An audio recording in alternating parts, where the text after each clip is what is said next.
Fall is officially here, so what do I have in store today? Some fun and easy fall decor. Let's get started. So for my first project, I grab a glass coffee mug from Dollar Tree. I take the label off, use a little rubbing alcohol and some paper towel to try to get all the residue and stickiness off. Then I grab my acrylic paint markers. I got these off Amazon. I'll link it down below. They are great for all surfaces, ceramic, glass, wood, you name it. So first I grab a black marker and I start creating pumpkins just sporadically all around the glass mug. I did the outer line and the inner ridges. Then I grabbed a couple fall colors. I grabbed yellow, orange, teal, burgundy, and I start coloring in the pumpkins.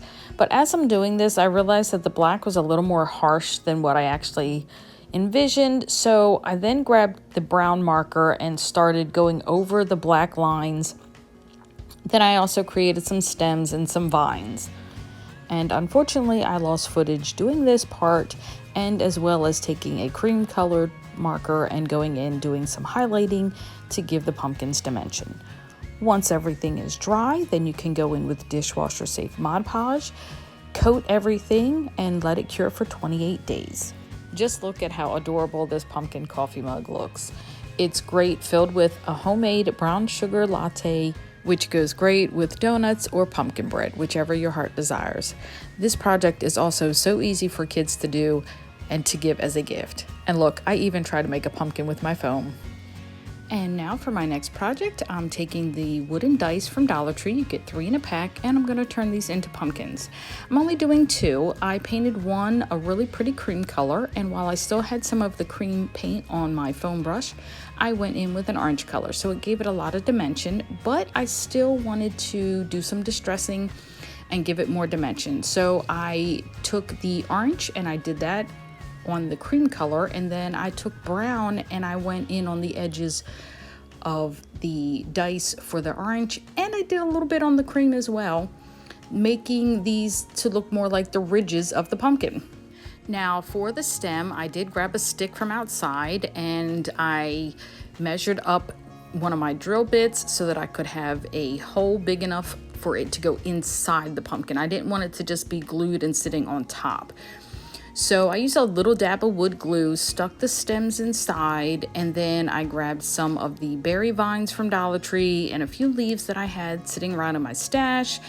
I used a little super glue and I tucked it in. There was a little bit of room around the stems, and I just used a long needle to just tuck that in so that it would be nice and sturdy inside around the stick. And here's how these adorable little pumpkins turned out. I think they are just so cute.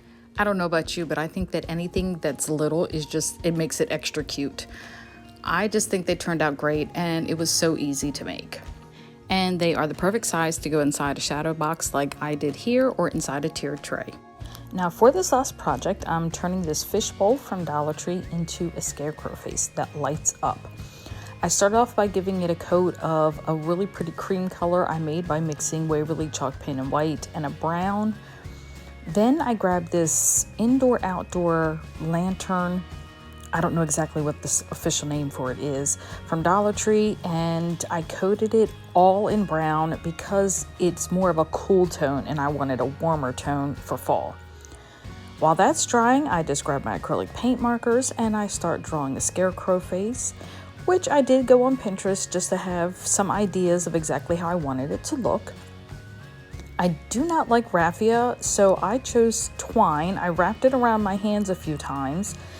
That way I could glue some on the edges to make it look like the scarecrow's hair. Now you can choose to go all the way around the edges and leave the portion where the face is open. I only chose to do the sides.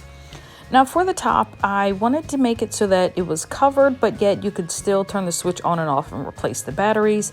So I just grabbed some burlap from my stash and I glued about half of it around the edge. That way you can still lift it up.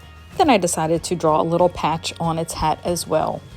And here's how my scarecrow face turned out. I think it is absolutely adorable. And surprisingly, this is only the second time I've ever made a scarecrow decoration at all. The first one was a scarecrow ornament for a Wizard of Oz collection that I made for my mother at Christmas time. You should go check that video out as well. And here's how the scarecrow looks all lit up at night. Absolutely adorable. I really enjoyed making all these projects. I hope you enjoyed this video. Thanks for sticking around to the end. Don't forget to subscribe and hit that like button.